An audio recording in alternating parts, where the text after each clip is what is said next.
name is Peter, and welcome to another video about sailing vessel Silverheels, My Rhodes 22.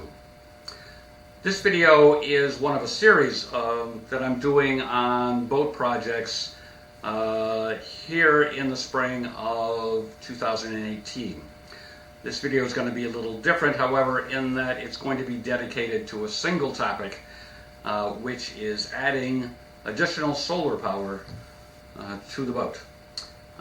In the first episode in this series, I mentioned that I've added a new built-in refrigerator. Well, I'm still in the process, but I'm adding a new built-in refrigerator to the boat for this year. And that refrigerator is going to draw quite a bit of electrical power, and way more than the two small panels that are already on the boat would be able to provide. So we've got this panel, which is 100 watts, and hopefully this will do the trick for us. The dimensions on this are about 41 inches by 26.5 inches. I got it from eMarine Systems. The cost was about $220 for the panel. The only other major purchase for this installation was the charge controller, which I'm sure we'll talk about more later. That was about $130. So the price of these things has come down significantly over what it had been.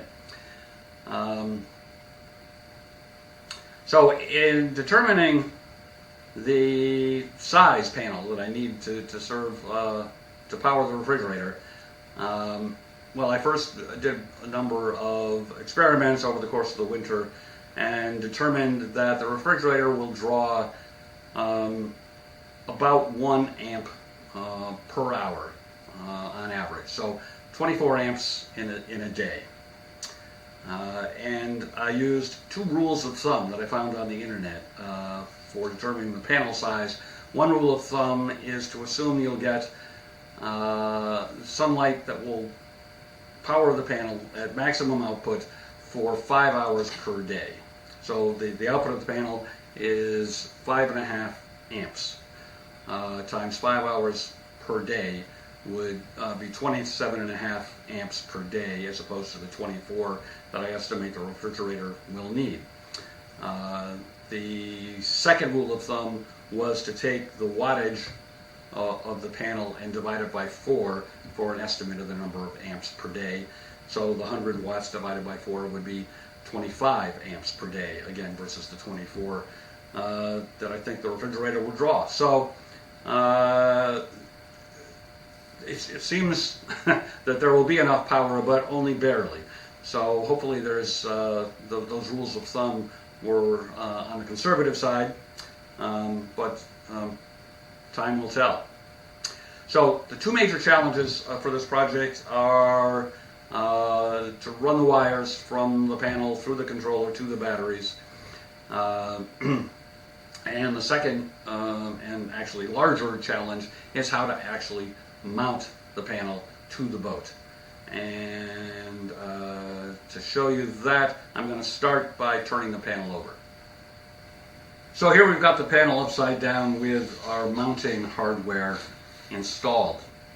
You would think with all the solar panels attached to all the boats in the world that mounting hardware would be an easy to source off-the-shelf item.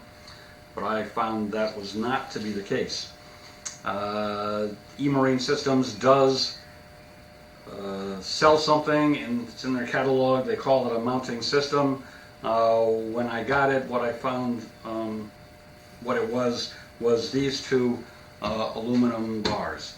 They're 1/4 inch thick, 2 inches wide, and that was the extent of that. And while I found they are necessary to construct a mounting system, they are not a mounting system. So, since I primarily deal and work in wood, that's the medium I chose to construct my solution. So what we've got here is a couple of blocks. They started off being about 3 inches high by 1.5 inches thick by 6 inches long. I drilled a 1-inch hole in the center of each and then sawed each in half. There are carriage bolts that come up through the two pieces of wood that will allow them to be clamped together. And the lower block is held in place on the aluminum bar with screws. On the two carriage bolts on one side, we've got a nylock nut, so that won't loosen up. And on the other side, we've got a knurled knob that'll allow the clamping action. So with the knob loose, the panel will be able to tilt on this piece of tube, and then when we clamp that in place, hopefully that will immobilize it. All of this hardware is stainless steel, of course, well, except for the aluminum. And I got all these pieces from McMaster Carr, which is where I tend to get my stainless steel hardware from. They have a pretty good selection. So this tube is actually going to be part of a framework which is going to be mounted on the back of the boat for attaching the solar panel to, and we'll see more about that next. So here is the frame that I have built to support the solar panel. This frame is itself supported entirely by the aft pulpit that came with the boat. It's built out of 1-inch stainless steel tubing and fittings that go with 1-inch tubing, all of which came from Defender. The fittings are sold in a category that's labeled as Bimini hardware.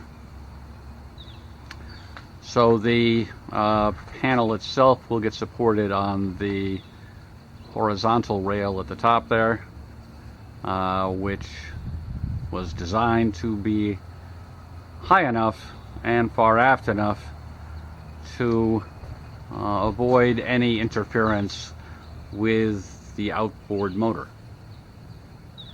So here is our solar panel fitted into place, and it does seem like this arrangement, the frame and the clamps, are all going to work out. So the next step is wiring, and I've estimated the wiring lengths I'm going to need, and that's on order and should come in a day or two. Before we start running wire for the solar system, we're going to install the charge controller in the lazarette. And actually, before we do that even, we're going to remove the winch motor that's installed to raise and lower the outboard motor, because we now use rope and pulleys to raise and lower the outboard. So that's coming out. Here's a little secret about the mounting of the electric motor for the outboard motor lift system. It's mounted on 2 bolts that go through the transom, and the heads of those bolts are hidden behind this strip, which the roller for the lift runs on. So that has to be detached at the lower end and moved to the side to expose the heads of those 2 bolts. Alright, with the outboard motor lift motor out of the way, we're going to return to the topic of mounting the solar controller. We're going to put it right on the center line, and there is a piece of wood there that's kind of bonded to the hull that reinforces the area that the rudder hardware attaches, but it's not quite wide enough to attach the controller directly to it, so we're going to attach that little piece of pressure treated plywood to it, and we're going to put that up as high as we can and still easily read the indicator lights, which is about, the bottom will be about a foot above the keel. So there's our piece of plywood mounted, and next we'll mount the solar controller onto that. So there is our solar controller. Not very exciting. Now, naturally, in the best of all worlds, the lazarette is not an optimum position for a solar controller. You want it someplace that you're sure will never get wet. You know, but it's not a big boat and there's not too many options, so that's where we're going to go. In truth, I think it's pretty safe there. If we get significant amounts of water in that area, we probably have bigger problems. So it's time to start stringing some wires, and we'll start with the run from the panel to the controller. So we've got this cable for the solar coming through the big grommet that stands put into the transom for the fuel and electrical connections for the outboard. We decided to just use that for an additional purpose here. And then we're going to run the wire across the top of the transom. We'll tie this in at the end, and then, whoops, space is tight in here, down into the charge controller. Let's see what this looks like on the outside. Here on the outside of the boat, the wire again comes through the grommet for the outboard and up to our new frame, and then up to the center of the panel. So all this is just temporary at the moment. These are reusable zip ties, so they can be freed up and reused. And we'll cut this wire off. Really, most of what we're trying to do at this point was confirm the length of wire that I need for this run, so that I can cut it and take the rest for the run from the controller to the battery.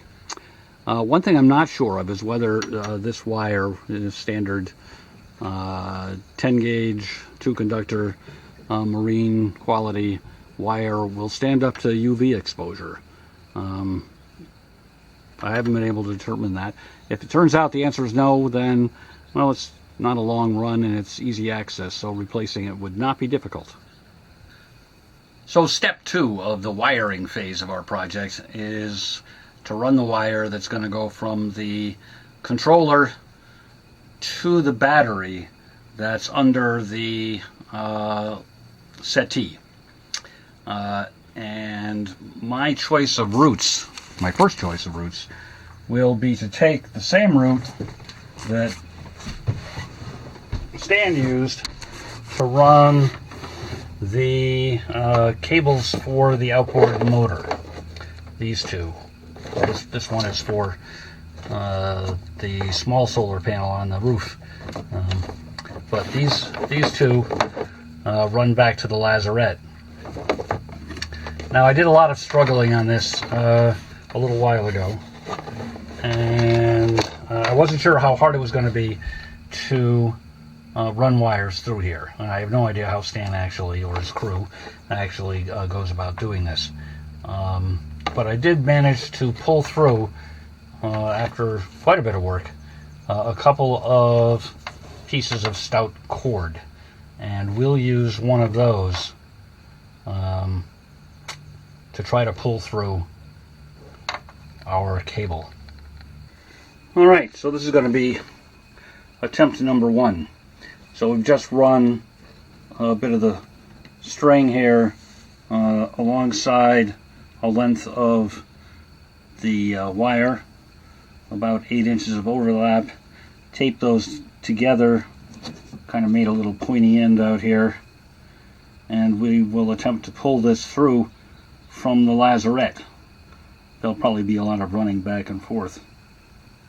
Well, it took a while, but I did finally manage to get the cable pulled through.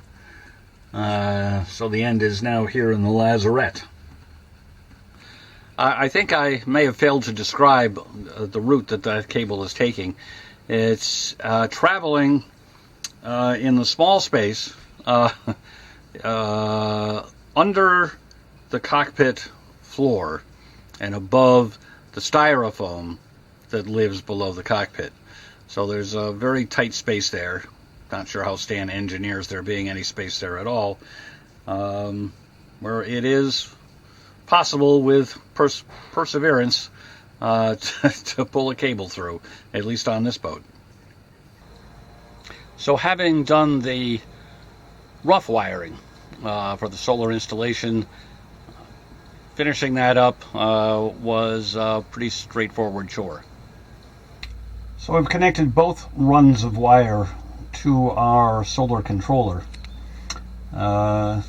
Connecting the battery first seems to be the way to do it, because that way the controller can sense whether it's going to be operating in 12 volts or 24 volts. It can do either. And I've made myself a little note here because the connectors are, it seems to be backwards, in that you turn counterclockwise to tighten the wire connectors and clockwise to loosen them. So I left myself a note for future reference. So I've got these wires running along the top edge of the lazarette, and as we said, one of those will go through the grommet along with the cables and fuel line for the outboard motor, and the other of those snakes around and eventually into the cabin. And here at the aft end of the boat, the wire comes through the grommet once again, and we've got it tied into this diagonal bar that takes it up to the panel with the two MC4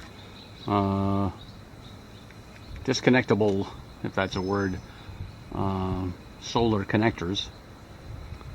Standard for solar connectors apparently. And this is free to tilt as necessary, and that can be tightened up some with these knobs, which are easily reachable standing in the cockpit. Here in the cabin, the wire coming from the solar controller is of course connected to the battery, but not directly to the battery. This is the wire from the controller here, and the negative side runs to one side of the shunt that's part of the battery monitor system. And this is important so that the monitor can monitor all the current flowing in or out and report on the net gain or loss. And here's the positive that is connected through a fuse to the positive side of the battery. One aspect of this whole solar upgrade thing is that now, in order for the whole system to function, the battery switch that I installed last year is pretty much going to have to be left in the both position all the time, so that both batteries will stay fully charged. So here is our battery monitor. At the moment, everything is turned off, and we're showing 13 volts on the main battery, and on the auxiliary battery it's not surprising that they read the same since they are interconnected. We're currently showing a charge of 1.82 amps, 2.2 amps at the moment. flowing into the battery, which is at 94.5%. I have been running the new refrigerator, and it was a cloudy, rainy day yesterday, so it drained the battery down some. And at the moment the refrigerator is off, we'll turn it on and see what difference that makes. So the refrigerator is now running, and we're still showing 12.9 volts. Well, I forget what the cutoff is, but that's high enough voltage for the refrigerator to, I think it has excess power available from whatever source. And in auto mode, set here, when this is available and things aren't completely chilled, which they're not, the refrigerator will go into freeze mode, which is indicated by the red light here, which means it's trying to store as much coldness as it can in the holding plate. And the sun is going in and out from behind clouds, but what's going on up here at the moment is that we're running a slight deficit. The refrigerator is consuming, oh, it just went positive. it just went from negative low figures to positive low figures, 0.5 at the moment positive, depending on if the sun is in or out. So I've discovered if the refrigerator is allowed to get completely warm, that it takes almost a full day, or at least 12 hours, for it to get down to really being a refrigerator. So what the tentative plan is, just to leave the refrigerator running all the time, and we'll see if that plan will work. I think that really sums up all I have to say about the solar installation here on Sailing Vessel Silverheels. There's still more projects in the works, so stay tuned for that, and thanks for watching.